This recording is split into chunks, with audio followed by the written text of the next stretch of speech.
5 August আশুলিয়ায় 6 জনের মরদেহ পোড়ানো মামলার তদন্ত শেষ হয়েছে।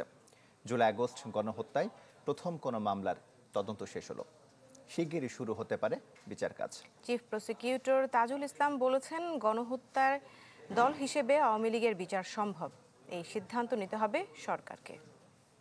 টানা সপ্তমবারের মতো বেস্ট টিস্যু পেপার ব্র্যান্ড হিসেবে স্বীকৃতি পেয়েছে বসুন্ধরা টিস্যু।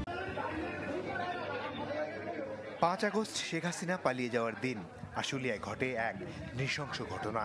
গুলি করে মেরে ফেলার পর 6টি মরদেহ তোলা হয় ভ্যানে, এরপর আগুনে পুড়িয়ে দেয়া হয় সব। প্রায় 25 দিন পর আশুলিয়া থানার সামনের এই ভিডিও ভাইরাল হয়। এ ঘটনায় গত বছর 11 সেপ্টেম্বর আন্তর্জাতিক অপরাধ ট্রাইব্যুনালে 2টি অভিযোগ করা হয়। অভিন্ন হওয়ায় মামলা হয় একটি। সেই ঘটনারই তদন্ত শেষ করে ট্রাইব্যুনালে দাখিল করা হয়েছে প্রতিবেদন। একটা রিপোর্ট আমাদের হাতে চলে এসেছে, বাকি 3 থেকে 4টা মামলার তদন্তর ফিনিশিং টাচ চলছে এবং এটা আশা করছি ঈদের পরপরই আমাদের হাতে এই রিপোর্টগুলো চলে আসবে।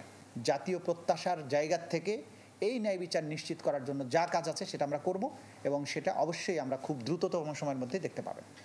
চিফ প্রসিকিউটর বলেন, দল হিসেবে আওয়ামী লীগের বিচার সম্ভব, তবে এটা রাজনৈতিক সিদ্ধান্ত। এই সিদ্ধান্ত নিতে হবে সরকারকেই। প্রধান ফোকাসটা এখন হচ্ছে অপরাধী যারা গ্রাউন্ড লেভেলে যেভাবে অপরাধটা করেছেন সেই অপরাধীদের পেছনে এবং অপরাধের পেছনে আমরা দৌড়াচ্ছি। সেই বিচারের পরেও কিন্তু যদি সরকার চান তাহলে দল হিসাবে, রাজনৈতিক দল হিসাবে বা সংগঠন হিসাবে কোনো তাদের যদি কোনো অঙ্গ সংগঠন, সেগুলোরও কিন্তু বিচার করা সম্ভব। যাচাই বাছাই শেষে আনুষ্ঠানিক অভিযোগ ট্রাইব্যুনালে দাখিল করবে প্রসিকিউশন।